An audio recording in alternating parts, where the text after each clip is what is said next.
ತನ್ನ ಮಕ್ಕಳಿಗೆ ತಾವು ಕೊಡುವಂತ, ತಂದೆ ತಾಯಿಗಳು ಕೊಡುವಂತ the life time first gift ಅಂತ ಯಾವ್ದಾದ್ರು ಇದ್ರೆ ಹೆಸರು. ನೋಡಿ, ಎಲ್ಲಾ ಗಿಫ್ಟ್ಸ್ ಹೊರಟೋಗುತ್ತೆ. ಒಂದ್ ಕಾರ್ ಕೊಡಿಸ್ಬೋದು, ಒಂದ್ ಟಾಯ್ ಕೊಡಿಸ್ಬೋದು, ಒಂದ್ ಚೈನ್ ಕೊಡಿಸ್ಬೋದು, ಬಟ್ಟೆ ಕೊಡಿಸ್ಬೋದು, ಆಯ್ತಾ? ಏನ್ ಕೊಡಿಸಿದ್ರು ಆ ಗಿಫ್ಟ್ ಇರೋದಿಲ್ಲ. ಆದ್ರೆ ಲೈಫ್ ಟೈಮ್ ಉಳ್ಕೊಳ್ಳುವಂತ ಏಕೈಕ ಒಂದೇ ಒಂದು ಗಿಫ್ಟ್ ಅಂತ ತಂದೆ ತಾಯಿ ಕೊಡುವಂತ ಅದ್ಭುತವಾಗಿರುವಂತ ಗಿಫ್ಟ್ ಅಂತ ಯಾವ್ದಾದ್ರು ಇದ್ರೆ that is the baby name, ಮಗುವಿನ ಹೆಸರು. ನಾನು ಹೈಯೆಸ್ಟ್ ಚಾರ್ಜ್ ಮಾಡುವಂತದ್ದು ಎರಡಕ್ಕೆ ಚಾರ್ಜ್ ಮಾಡ್ತೀನಿ. ಒಂದು ಬರ್ತ್ ಟೈಮ್ ಕೊಡ್ಲಿಕ್ಕೆ, ಯಾರಿಗೂ ಕೊಡಲ್ಲ. ಓಕೆ, ಬರ್ತ್ ಟೈಮ್ ಕೊಡ್ಲಿಕ್ಕೆ ಯಾರಿಗೂ ಕೊಡಲ್ಲ. ಎರಡನೇದು ನೇಮ್ ಕೊಡ್ಲಿಕ್ಕೆ. ಇವೆರಡಕ್ಕೆ ಹೈಯೆಸ್ಟ್ ಚಾರ್ಜ್ ಮಾಡ್ತೀನಿ. ನಾನೇ ಚಾರ್ಜ್ ಮಾಡೋದು, ಹೈಯೆಸ್ಟ್ ಚಾರ್ಜ್ ಮಾಡ್ತೀನಿ. ಬರ್ತ್ ಟೈಮ್ ಕೊಡ್ಲಿಕ್ಕೆ ಮಿನಿಮಮ್ ಚಾರ್ಜ್ 25,000 rupees ಕೇಳ್ತೀನಿ. ಕೊಟ್ಟು ತಗೊಳಂಗಿದೆ ತಗೋಬಹುದು. ಮ್ಯಾಕ್ಸಿಮಮ್ ಬೇಡ ಅಂತಾರೆ. ನನ್ನ ಫೀಸ್ ಹೇಳ್ತಾ ಇದ್ದಂಗೆ ಬೇಡ ಅಂತಾರೆ. ಯಾಕೆ ಅಂತ ನಿಮ್ಗೆಲ್ಲ ಗೊತ್ತಿದೆ. ಓಕೆ, ಯಾಕೆ ಕೊಡಬಾರ್ದು, ಹೇಗೆ ಏನು ಅನ್ನುವಂಥದ್ದು ನಿಮ್ಗೆಲ್ಲ ಗೊತ್ತಿದೆ. ಮಿನಿಮಮ್ 25,000 rupees ಫೀಸ್ ಹೇಳ್ತೀನಿ. ಏನಕ್ಕೆ ಅಂದ್ರೆ ಡಾಕ್ಟರ್ ಕೊಡ್ತೀರಾ, ನಮ್ಗೆ ಯಾಕೆ ಕೊಡಕ್ಕೆ ಅಂತೀನಿ ನಾನು. ಡಾಕ್ಟರ್ ಮಾಡುವಂಥದ್ದು ಅರ್ಧ ಗಂಟೆ ಕೆಲಸ, ಸರ್ಜರಿ ಮಾಡಿ ಮಗುಂತ ಕೊಡ್ತಾರೆ. ಆದ್ರೆ ಆ ಮಗುವಿನ ಭವಿಷ್ಯ 100 ವರ್ಷ. ಈಗ ಯಾರು ಇಂಪಾರ್ಟೆಂಟ್? ಯಾಕಂದ್ರೆ ನೋಡಿ, ಎಷ್ಟು ವಿಚಾರಗಳನ್ನ ಚಿಂತನೆ ಮಾಡ್ಬೇಕು. ಈಗ ನೀವು ಒಂದು ಲಗ್ನ ನಿರ್ಧಾರ ಮಾಡ್ಬೇಕು ಅಂದ್ರೆ ಆ ಲಗ್ನದಿಂದ ಎಷ್ಟು ವಿಚಾರಗಳನ್ನ ಚಿಂತನೆ ಮಾಡ್ಬೇಕು ನೋಡಿ. ಆ ಮಗುವಿನ ಆಯುಷ್ಯನ ಬಗ್ಗೆ ಚಿಂತನೆ ಮಾಡ್ಬೇಕು, ಆರೋಗ್ಯದ ಬಗ್ಗೆ ಚಿಂತನೆ ಮಾಡ್ಬೇಕು, ವಿದ್ಯಾಭ್ಯಾಸದ ಬಗ್ಗೆ ಚಿಂತನೆ ಮಾಡ್ಬೇಕು, ಹಣಕಾಸಿನ ಬಗ್ಗೆ ಚಿಂತನೆ ಮಾಡ್ಬೇಕು, ವೈವಾಹಿಕ ಜೀವನದ ಬಗ್ಗೆ ಚಿಂತನೆ ಮಾಡ್ಬೇಕು, ಆ ವೃತ್ತಿಯ ಬಗ್ಗೆ ಚಿಂತನೆ ಮಾಡ್ಬೇಕು, ಕುಟುಂಬದ ಬಗ್ಗೆ ಚಿಂತನೆ ಮಾಡ್ಬೇಕು, ತಂದೆ ತಾಯಿ ಬಗ್ಗೆ ಚಿಂತನೆ ಮಾಡ್ಬೇಕು, ಆ ಸಹೋದರ ಸಹೋದರಿಯರ ಬಗ್ಗೆ ಚಿಂತನೆ ಮಾಡ್ಬೇಕು. ಎಷ್ಟು ವಿಚಾರಗಳಿದಾವೆ. ನೀವು ಮೊದಲೇ ಅಷ್ಟು ಚೆನ್ನಾಗಿ ಬರೋ ತರ ನೋಡ್ಬೇಕಲ್ಲ. ಅಷ್ಟು ಚೆನ್ನಾಗಿ ಬರೋ ತರ ನೋಡ್ಬೇಕು ಅಂದ್ರೆ ನೀವು ಆಲ್ಮೋಸ್ಟ್ ಒಂಥರ ಬ್ರಹ್ಮ ಇದ್ದಂಗ ಆಯ್ತು. ಅದಕ್ಕೆ 25,000 ಫೀಸ್ ಅಂತೀನಿ. ತುಂಬಾ ಬೇಕಾಗಿರುವಂತವ್ರು ಬಿಡದೆ ತಗೊಂಡಿದಾರಷ್ಟೇ, ಇಲ್ಲ ನೀವು ಕೊಡ್ಲೇಬೇಕು ಅಂತೇಳಿ ತಗೊಂಡಿದಾರಷ್ಟೇ. ಫೀಸ್ 25,000 rupees ಅಂತೀನಿ. ಪರವಾಗಿಲ್ಲ ಗುರುಗಳೇ, ತೊಂದರೆ ಇಲ್ಲ ಅಂತ. ಯಾಕಂದ್ರೆ ಅದ್ರ ಬಗ್ಗೆ ಗೊತ್ತಿರುವಂತವ್ರು ಓಕೆ ಅಂತೇಳಿ ಪೇ ಮಾಡಿ 25,000 ರೂಪಾಯಿ ಪೇ ಮಾಡಿ ಟೈಮ್ ಅಂತ ತಗೊಂಡಿದ್ದಾರೆ. ಓಕೆ, ಎರಡನೇದು ನೇಮ್ ಕೊಡ್ಬೇಕಾದ್ರೆ 10,000 ರೂಪಾಯಿ ಚಾರ್ಜ್ ಮಾಡ್ತೀನಿ. 10,000 rupees. ನೀವು ಮುಂದಿನ ದಿನಗಳಲ್ಲಿ ನೇಮ್ ಸಜೆಸ್ಟ್ ಮಾಡ್ತೀನಿ ಅಂದ್ರೆ ಮಿನಿಮಮ್ 5,000 rupees ಗಿಂತ ಕಡಿಮೆ ಯಾರಿಗೂ ಸಜೆಸ್ಟ್ ಮಾಡ್ಲಿಕ್ಕೆ ಹೋಗ್ಬೇಡಿ. ಯಾಕಂದ್ರೆ ಅಷ್ಟು ವರ್ತ್ ಇದೆ ಅದು. ಓಕೆ, ಮತ್ತೆ ನೀವು ಅಷ್ಟು ವಿಚಾರಗಳನ್ನ ನೋಡ್ಬೇಕು ಕೂಡ. ಏನಕ್ಕೆ ಅಷ್ಟು ಚಾರ್ಜ್ ಮಾಡಿ ಅಂತ ಇದೀನಿ ಅಂದ್ರೆ ಅಷ್ಟು ವಿಚಾರಗಳನ್ನ ನೋಡ್ಬೇಕು. 2 ಹೆಸರು ಕೊಟ್ಟು ಇದು ಕೊಟ್ಟಿರೋ ಫೀಸ್ ಅನ್ನ ನೀವು ತಗೊಂಡ್ಬಿಡ್ಬೇಕು. ಆಯ್ತಾ? 4 ಹೆಸರು ಕೊಟ್ರೆ ಸಂಖ್ಯಾಶಾಸ್ತ್ರದ ಪೂರ್ತಿ ಫೀಸ್ ನಿಮ್ಗೆ ಬಂದ್ಬಿಡ್ಬೇಕು ಅಷ್ಟೇ. ಅಷ್ಟು ನೀವು ಕಲೆಕ್ಟ್ ಮಾಡ್ಕೊಂಡಿರ್ಬೇಕು. ಓಕೆ, ಹಾಗಾಗಿ ಮಿನಿಮಮ್ ಫೀಸು 5,000 rupees. ನಾನು 10,000 ರೂಪಾಯಿ ತಗೋತೀನಿ. ನೀವು 10,000 20,000 ತಗೊಂಡ್ರು ನನ್ ಖುಷಿನೇ, ನನ್ಗೇಂತೂ ಇದಿಲ್ಲ. ಓಕೆ, ಅಥವಾ 10,000ನೇ ತಗೋತೀನಿ ಅಂದ್ರೆ ತಗೋಬಹುದು. ಅಥವಾ ಕನಿಷ್ಠ ಪಕ್ಷ 5,000ಕ್ಕಿಂತ ಕಡಿಮೆ ತಗೊಳಕ್ಕೆ ಹೋಗ್ಬೇಡಿ. ಬೇಕು ಅಂದ್ರೆ ತಗೊಳ್ಳಿ, ಇಲ್ಲ ಅಂದ್ರೆ ಬಿಡಕ್ಕೆ ಹೇಳಿ. ಓಕೆ, ಯಾಕಂದ್ರೆ ಫಸ್ಟ್ ಕೊಡುವಂತ, ತನ್ನ ಮಕ್ಕಳಿಗೆ ತಾವು ಕೊಡುವಂತ, ತಂದೆ ತಾಯಿಗಳು ಕೊಡುವಂತ the life time first gift ಅಂತ ಯಾವ್ದಾದ್ರು ಇದ್ರೆ ಹೆಸರು. ನೋಡಿ, ಎಲ್ಲಾ ಗಿಫ್ಟ್ಸ್ ಹೊರಟೋಗುತ್ತೆ. ಒಂದ್ ಕಾರ್ ಕೊಡಿಸ್ಬೋದು, ಒಂದ್ ಟಾಯ್ ಕೊಡಿಸ್ಬೋದು, ಒಂದ್ ಚೈನ್ ಕೊಡಿಸ್ಬೋದು, ಬಟ್ಟೆ ಕೊಡಿಸ್ಬೋದು, ಆಯ್ತಾ? ಏನ್ ಕೊಡಿಸಿದ್ರು ಆ ಗಿಫ್ಟ್ ಇರೋದಿಲ್ಲ. ಆದ್ರೆ ಲೈಫ್ ಟೈಮ್ ಉಳ್ಕೊಳ್ಳುವಂತ ಏಕೈಕ ಒಂದೇ ಒಂದು ಗಿಫ್ಟ್ ಅಂತ ತಂದೆ ತಾಯಿ ಕೊಡುವಂತ ಅದ್ಭುತವಾಗಿರುವಂತ ಗಿಫ್ಟ್ ಅಂತ ಯಾವ್ದಾದ್ರು ಇದ್ರೆ that is the baby name, ಮಗುವಿನ ಹೆಸರು. ಇದು ಬಿಟ್ಟು ಯಾವ್ದಾದ್ರು ಇದ್ರೆ ಹೇಳಿ ನನಗೆ. ನಿಮ್ಮ ಮಗುವಿಗೆ ಕೊಡುವಂತಹ ಅತ್ಯಂತ ಬೆಲೆ ಬಾಳುವಂತಹ ಉಡುಗೊರೆ ಹೆಸರು ಬಿಟ್ಟು ಬೇರೆ ಏನೇನು ಕೊಡ್ತೀರಾ? ಥಿಂಕ್ ಮಾಡಿ ಹೇಳಿ. 1 ನಿಮಿಷ, ಪರವಾಗಿಲ್ಲ, ತೊಂದರೆ ಇಲ್ಲ. ಯಾರ್ದು ಆನ್ಸರ್ ಇಲ್ಲ? ಎಲ್ಲ ಸೈಲೆಂಟ್. ಯಾರ್ದು ಏನು ಇಲ್ವಾ? ಅದೇನಾ ಫೈನಲ್? ಇಲ್ಲ ಗುರುಗಳೇ,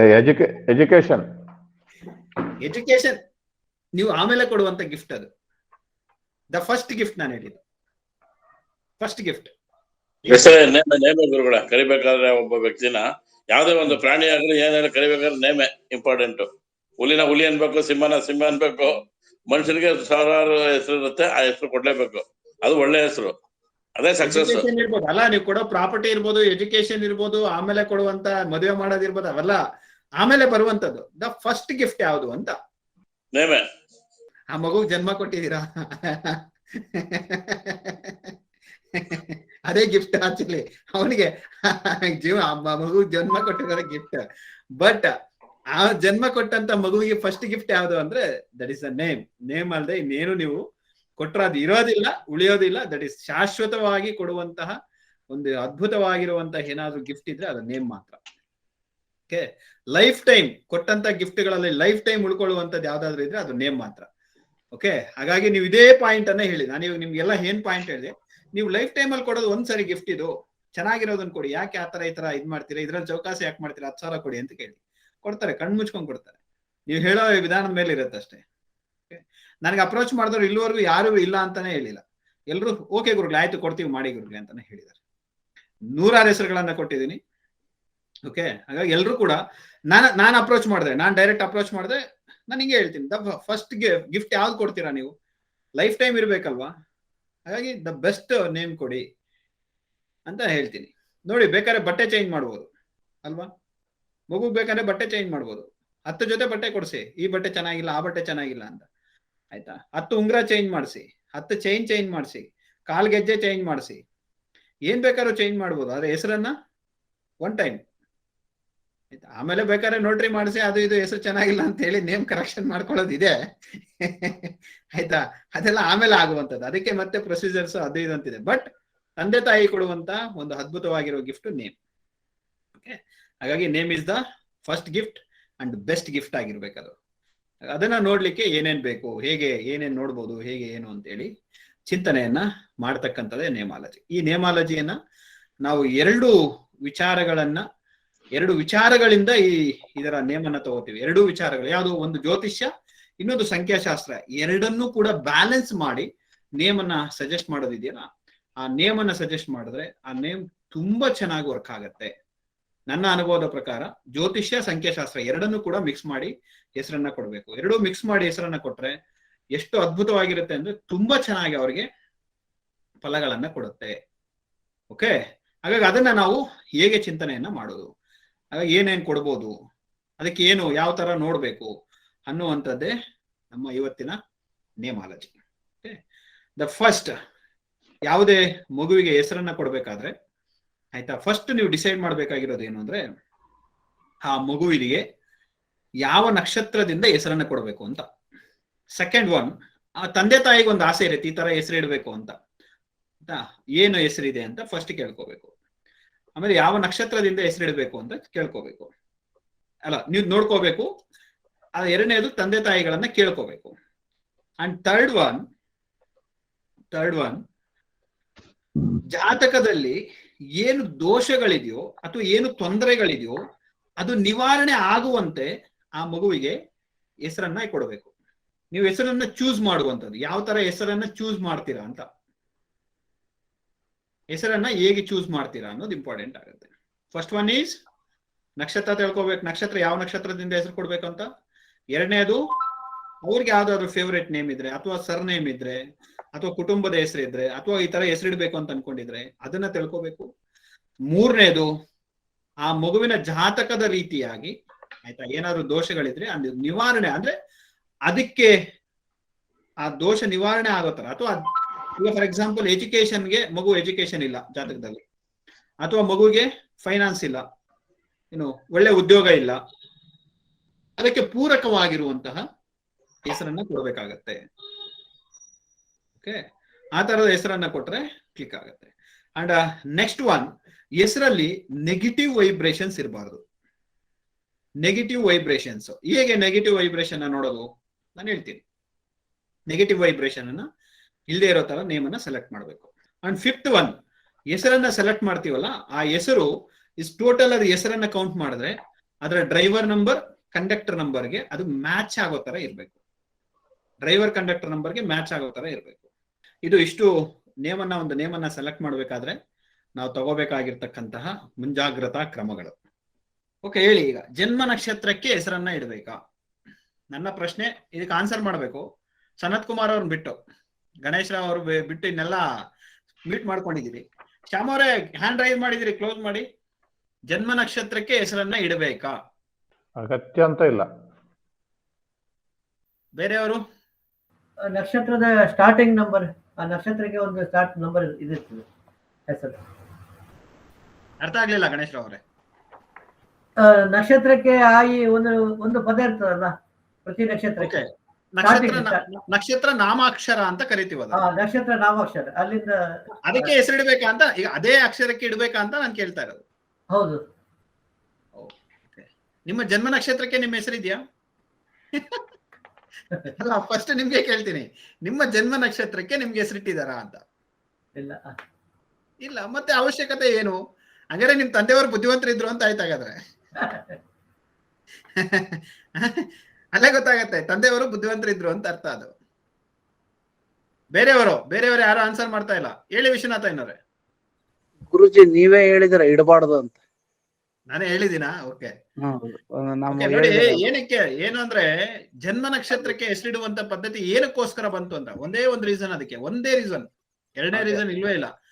ಈಗ ಹಿಂದಿನ ಕಾಲದಲ್ಲಿ ಏನಾಗ್ತಾ ಇತ್ತು ಅಂದ್ರೆ ಈಗಿನಷ್ಟು ನಾಗರಿಕತೆ ಇಲ್ಲ, ಮತ್ತೆ ಯಾರು ಕೂಡ ಡೇಟ್ ಆಫ್ ಬರ್ತ್ ಗಳನ್ನ ನಿಮ್ಗೆ ಏನು ರಿಜಿಸ್ಟರ್ ಮಾಡಿ ಇಡ್ತಾ ಇರ್ಲಿಲ್ಲ.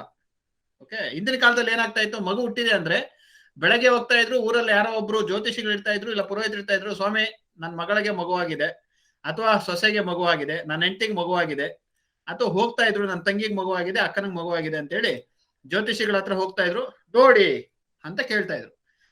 ಆಯ್ತಾ? ಅವರು ಆ ಟೈಮ್ಗೆ ಯಾವ ಟೈಮ್ ಏನಪ್ಪಾ, ಯಾವಾಗಪ್ಪ ಹುಟ್ಟಿರೋದು, ಹೇಗೆ ಏನು ಅಂತ ಕೇಳ್ಕೊತಾ ಇದ್ರು. ರಾತ್ರಿ ಇಂಥ ಟೈಮ್ ಸ್ವಾಮಿ, ಹಾಗೆ ಹೀಗೆ ಅಂದ್ರೆ ಅದಕ್ಕೊಂದು ಅವರು ಲಗ್ನವನ್ನು ನಿರ್ಧಾರ ಮಾಡಿ ಅವತ್ತಿನ ನಕ್ಷತ್ರ ಯಾವ್ದಿದೆಯೋ ಅದನ್ನ ಚೆಕ್ ಮಾಡಿ ಇಂಥ ಹೆಸರಿಂದ ಆ ನಕ್ಷತ್ರಕ್ಕೆ ಬರುವಂತಹ ಅಕ್ಷರಗಳಿಂದ ಹೆಸರನ್ನ ಕೊಡ್ತಾ ಇದ್ರು. ಏನಕ್ಕೆ ಅದನ್ನ ಕೊಡ್ತಾ ಇದ್ರು ಅಂದ್ರೆ, ಮತ್ತೆ ಅವರು ವಯಸ್ಕರಾದಾಗ ಮದುವೆಗೂ ಮತ್ತೆ ಸಾಲಾವಳಿಗೆ ಅವ್ರ ಹತ್ರನೇ ಹೋಗ್ತಾ ಇದ್ದು. ಸ್ವಾಮಿ ಮದುವೆ ಮಾಡ್ಬೇಕು, ನಮ್ಮ ಮಗುಗೆ ಸಾಲಾವಳಿ ನೋಡಿ, ಹೆಸರು ಬಲ ನೋಡಿ ಅಂತ ಹೋಗೋರು. ಸಾಲಾವಳಿ ಅಂತ ಹೇಳ್ತಾ ಇದ್ರು, ಗೊತ್ತಿಲ್ಲ ಅವ್ರಿಗೆ ಹೆಸರು ಬಲ ಅನ್ನೋರು. ಹೆಸರು ಬಲ ನೋಡಿ ಅಂತ ಹೋಗೋರು. ಹೆಸರು ಬಲ ಅಂದ್ರೆ ಏನು? ಹುಡುಗ ಹುಡುಗಿದ ಹೆಸರು ಬಲ ಚೆನ್ನಾಗ್ ಬರುತ್ತಾ ಅಂತ ಅವರು ಪ್ರಶ್ನೆಯನ್ನ ಕೇಳೋರು. ಈಗ ಇವ್ರ ನಕ್ಷತ್ರ ಅದೇ ಯಾವ ನಕ್ಷತ್ರಕ್ಕೆ ಹೆಸರು ಕೊಟ್ಟಿರ್ತಾರೋ ಸಾಲಾವಳಿಯನ್ನ ನೋಡೋದು ಯಾವ ಆಧಾರದ ಮೇಲೆ ನೋಡ್ತಾರೆ? ಯಾವ ಆಧಾರ? ಅದಕ್ಕೆ ಮೂಲ ಆಧಾರ ಯಾವುದು? ನಕ್ಷತ್ರವೇ ಮೂಲ ಆಧಾರ. ನಕ್ಷತ್ರದ ಬೇಸ್ ಮೇಲೆನೆ ನೋಡೋದು. ಈಗ ನಾಳೆ ದಿವಸ ಅಲ್ಲಿ ಸಾಲಾವಳಿ ನೋಡಕ್ ಹೋದಾಗ ಮತ್ತೆ ಯಾವ ನಕ್ಷತ್ರದಲ್ಲಿ ಹುಟ್ಟಿದಾನಪ್ಪ ನಿಮ್ ಮಗ ಅಂತೆಲ್ಲ ಕೇಳಕ್ ಆಗಲ್ವಲ್ಲ. ನಿಮ್ ಮಗು ಯಾವ ನಕ್ಷತ್ರದಲ್ಲಿ ಹುಟ್ಟಿದೆ ಅಂತೆಲ್ಲ ಕೇಳಕ್ ಆಗಲ್ವಲ್ಲ. ಆ ಹೆಸರು ಕೊಟ್ಬಿಟ್ಟಿದ್ರೆ ತಿರ್ಗಾ ಜ್ಯೋತಿಷಿಗೆ ಅದು ಈಸಿ ಅಲ್ವಾ? ಸ್ವಾಮಿ ಅವಾಗ ನೀವೇ ಸ್ವಾಮಿ ಹೆಸರು ಕೊಟ್ಟಿದ್ದು ಅಂದ್ರೆ, ಅವಾಗ ನಾನೇ ನೋಡ್ಕೊಟ್ಟಿರ್ತೀನಿ ಬಿಡು ಅಂತೇಳಿ ಜೈ ಅನ್ಸ್ತಾ ಇದ್ರು. ಓಕೆ, ಅದಕ್ಕೆ ಏನ್ ಮಾಡ್ತಾ ಇದ್ರು ಅಂದ್ರೆ, ಜನ್ಮ ನಕ್ಷತ್ರ ಯಾವ್ದು ಬರುತ್ತೋ ಆ ಜನ್ಮ ನಕ್ಷತ್ರಕ್ಕೆ ಹೆಸರನ್ನ ಇಡುವಂತ ಒಂದು ಪದ್ಧತಿ ಹಿಂದಿನ ಕಾಲದಿಂದಲೂ ಬರ್ತಾ ಇತ್ತು. ಯಾಕಂದ್ರೆ ಅದು ಮಿಸ್ ಆಗ್ಬಾರ್ದು ಅಂತ.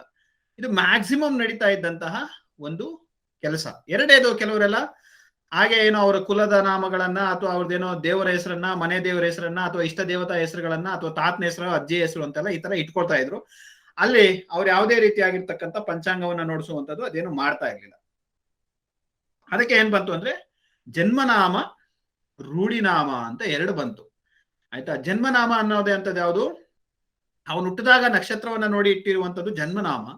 ರೂಢಿನಾಮ ಅಂದ್ರೆ ಅವ್ರೇನೋ ಕರ್ಕೊಂಡಿರೋದು, ಅಥವಾ ವ್ಯವಹಾರ ನಾಮ ಅಂತ ಕರೀತಾರೆ ಅದಕ್ಕೆ. ವ್ಯವಹಾರ ನಾಮ ಅಂದ್ರೆ ಅವ್ರೇನೋ ದೇವರ ಹೆಸರು ಇಟ್ಕೊಂಡಿರೋದು, ಅಥವಾ ತಾತನ ಹೆಸರು ಇಟ್ಟಿರೋದು, ತಂದೆ ಹೆಸರು ಇಟ್ಟಿರೋದು, ಅಥವಾ ಯಾರೋ ತುಂಬಾ ಇಷ್ಟಪಡುವಂತವ್ರ ಹೆಸರು ಇಟ್ಟಿರೋದು. ಇದು ರೂಢಿಗತ ನಾಮ ಅಂತ ಕರೆದ್ರು ಇದಕ್ಕೆ.